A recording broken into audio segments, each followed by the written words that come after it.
नमस्कार, आप देख रहे हैं हमारा समाचार और मैं हूं आपके साथ दिव्या शेखावत। बाड़ी के किसानों ने प्रधानमंत्री के नाम जिला कलेक्टर को ज्ञापन सौंपा है।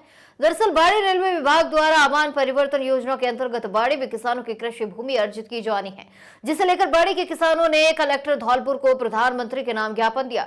दरअसल जिला कलेक्टर से रेलवे विभाग द्वारा उचित मुआवजा दिलवाने की गुहार लगाई गई। बता दें, ज्ञापन में किसानों ने मांग की है कि बाड़ी में 2 साल पहले बाईपास रिंग रोड होकर निकल चुके हैं, जिसके बाद से हमारी कृषि भूमि की कीमतें टीएलसी दर से 10 गुना ज्यादा महंगी हो गई हैं, जबकि टीएलसी दरों में अभी तक कोई वृद्धि नहीं हुई है। हम किसानों को उचित मुआवजा दिलवाया जाए। अगर रेलवे विभाग किसानों को उचित मुआवजा नहीं दे सकता है तो पूर्व में जो जमीन रेलवे विभाग के पास मौजूद है, जिस पर से पिछले 50 वर्षों से रेल निकल रही है, उस पर से होकर रेल निकाले। बिना वजह किसानों की 150 बीघा कृषि भूमि को बर्बाद न करें। आपको बता दें, रेलवे विभाग द्वारा आमान परिवर्तन योजना में बाड़ी में करीब 150 बीघा कृषि भूमि को अर्जित किया जा रहा है। हालांकि कलेक्टर ने किसानों को उचित मुआवजा दिलवाने व सभी किसानों को पूर्ण रूप से संतुष्ट करने का आश्वासन दिया, जिससे किसानों में न्याय की उम्मीद जागी है।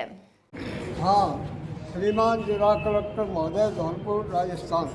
देखिए, हमारे साथ में और हमारे क्षेत्र के वासी सभी जो के अब कृषि भूमि किसानों की रेलवे लाइन में अर्जित की गई है और वो मुआवजा गलत तरीके से और उसको स्वीकृति अपना हो रही है। इसलिए निवेदन करने आए हैं कि हम सभी किसान, हमारे को ऐसी उचित कीमत दिलाई जाए जिससे कि किसान अपने बाल बच्चों का भरण पोषण कर सके।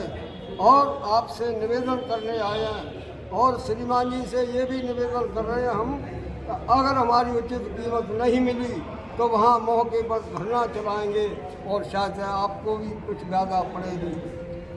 और श्रीमान जी से बहुत अनुरोध है कि आप ऐसा उचित कीमत किसानों को दें कि जिससे किसान शांतिपूर्वक रह सके, अपने बाल बच्चों का भरण पोषण कर सके। और किसी के 2 बीघा, किसी के 4 बीघा, ऐसी किसानों पे ज़्यादा नहीं है। और हमारे जो मेरी तो मांग ही है सरकार से, जो पहली लाइन पे जो पड़ी हुई है उसी पे निकाली जाए। जो किसानों की ज़मीन है वो ली जा रही है, वो गलत है।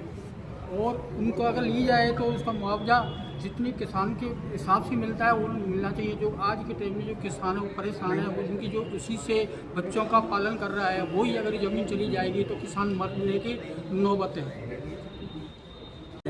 कि हमारे ज़मीनों का मुआवजा कम से कम इतना तो दिया जाए। जो डीएलसी रेट है वो बहुत कम बढ़ी हुई है और जो कभी ज़मीनों की कीमत है वो आसमान पर पहुंच गई है। तो हम सब ये लोग किसान लोग ये आशा करते हैं कि सरकार हमारी मांगों को सुने और हमको अच्छी तरह से मुआवजा दे, जिससे किसानों के आंसू पूछ सके। और अगर ऐसा नहीं हुआ तो हम किसान आंदोलन करेंगे और वहाँ पर काम नहीं होने देंगे।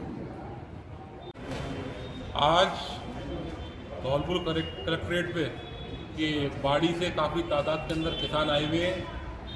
अभी तक रेलवे विभाग द्वारा कोई भी मुआवजे की रकम को तय नहीं किया गया है कि भाई ये किसानों को देने के जा रहा है। बस उड़ती खबर सुन लेते हैं भाई कि 2% डीएलसी का दुगना दिया जा रहा है। तो ये तो घोर अन्याय है किसानों के साथ। किसानों की ज़मीनें रिंग रोड निकलने से के बाद बहुत कीमती हो चुकी हैं। डीएलसी दरों के अंदर कोई वृद्धि नहीं हुई है। अब आप किसानों को दोगुना मुआवजा दे रहे हैं, ये किस तरीके से दे रहे हैं? सरासर नाइंसाफ़ी किसानों के साथ की जा रही है। किसान बहुत परेशान है, बार बार कलेक्ट्रेट धौलपुर में आना पड़ता है, अपनी बात को रखना पड़ता है। बेचारे ये अपना घर बार कारोबार छोड़ के आते हैं, अपने साधनों से आते हैं, कैसे व्यवस्था करते हैं आने की हम लोग ये पीड़ हम ही समझ सकते हैं कि धौलपुर से बाड़ी से धौलपुर किस तरीके से आना पड़ता है। दूसरी बात, जब रेलवे विभाग के पास पहले से ही भूमि मौजूद है तो क्यों 150 पौने 200 बीघा कृषि भूमि को ख़राब किया जा रहा है? जब रेलवे विभाग के पास पहले ही भूमि मौजूद है जिस पर से वो रेलवे निकाल सकती है अपना, तो वहाँ से रेलवे क्यों नहीं निकाल रही है? कृषि की भूमि को क्यों बर्बाद किया जा रहा है, क्यों ख़राब किया जा रहा है? रेलवे उस पर क्यों निकाली जा रही है? पहले भी